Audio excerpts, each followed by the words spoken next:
Okay, title of this video is going to be Man of Truth, MOT predicts the future again. And the reason for that is if you watch my first video on the capital markets, it was done in the summer of 2007.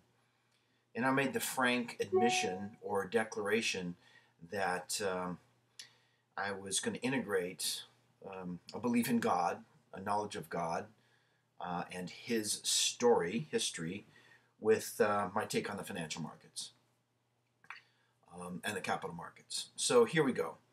Obviously today was a huge day in the market. So just a situation assessment real quick is one of the things we did in our Harvard case studies. Buffett's worst year. Berkshire Hathaway reports a rough down 2008.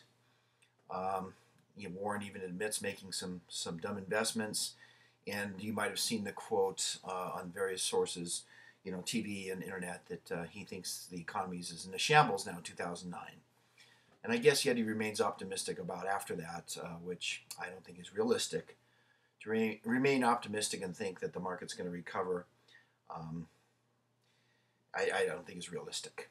But I'm going to talk about the future, and I'm going to predict it right here and now, right here on YouTube. Okay, a couple other things. U.S. takes another crack at AIG rescue.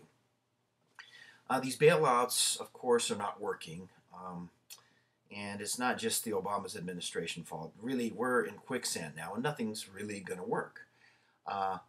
It's throwing good money after bad. It's like having a losing hand where you're holding, a couple twos, and the other guy probably has something better than you do. And you keep betting and throwing money out there with a pair of twos. It's not looking good. This $62 billion quarterly loss, the largest in U.S. history for any corporation. It's massive. Share price at 48 cents, 49 cents a share. It's just, it's a no-win situation. The debate is, well, if you didn't do it, what would happen? Well, look, we're doing it, and look what's happening. If there would have been freedom to fail for the last couple decades, like I said in a previous video, Chrysler was a mistake, and now we've got, AIG. It looks like and then the government basically owns AIG, 80%. They own it. So instead of having people from the industry run it, you have people from the government running it. Same with Citi. Now you have people from the government having massive influence. And here's another headline that I found today. Time to nationalize GM. So now you're going to have the government run the massive auto company General Motors. It's amazing to watch GE's stock plummet another 10%. Just thing after thing after thing. So the problem with most analysts is they're either afraid or it's not politically correct, but they exclude God from their analyses. I don't think God is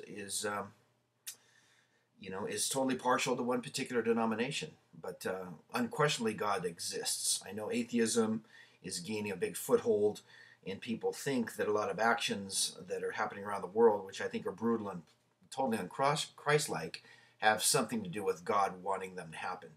God is, he's the creator of the world. He's my heavenly Father, and he's watching this whole scene, but he's not happy with what's going on. And God's for freedom. God is for freedom. The opposite force is for control and forcing people to tell what to do. And different people define that opposite force in different ways. But God is for total freedom. What's going on here in the United States is more and more control, more and more government control. And how many taxpayers said, hey, let's give AIG, let's give them 160, 180 billion. I know we have elected officials, but I don't think the elected officials have done very well with our economy the last decade or two. So here's what's going to happen. I'm going to predict the future here and now. Here's what is going to happen. March will continue to be a horrifying month for the stock market. If you watch my first video, and I suggest you watch my first video, go back there. It's my warning. I issue my final warning. I think the Dow's at 13,800. Now it's about half that price. And I make no excuses that all these things are leading up to the second coming of Jesus Christ. I still don't make any excuses for that. Without question, there's going to be all kinds of things happening before the advent of the millennial reign of Jesus Christ. We're just going through them right now. So people obviously become distraught, and there's going to be 1,000 more things to become distraught about. But at the same time, there's tremendous hope, and the most wonderful time in the history of this earth will be beyond all this crap. And you know what? That's going to be hitting the fan in the next few days, months, and about 3 or 4 years. But I would think 20 years from now, we're going to be in nirvana.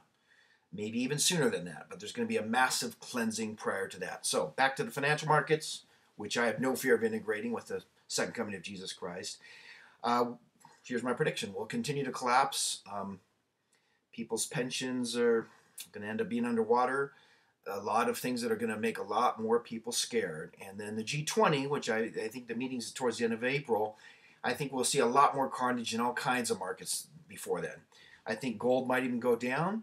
And the 30-year bond obviously is going back and forth. At some point, the 30-year bond will collapse. But right now, the word on the street out there is that Europe's doing worse than us, worse than the United States, if you can imagine that.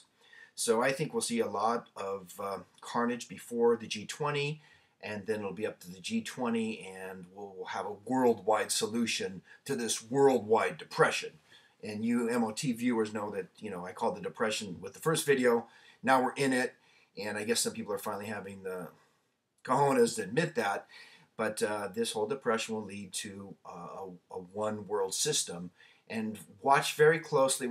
Think of international. Watch global things happening. Especially watch this G20. Just keep your eyes. Read between the lines of all the news that's out there. I will continue to do so for as long as I can stream. God bless all of you. God exists. There's no question about it. This is His story. It's the history of the earth. And we're in some exciting last days. Rock on. MOT.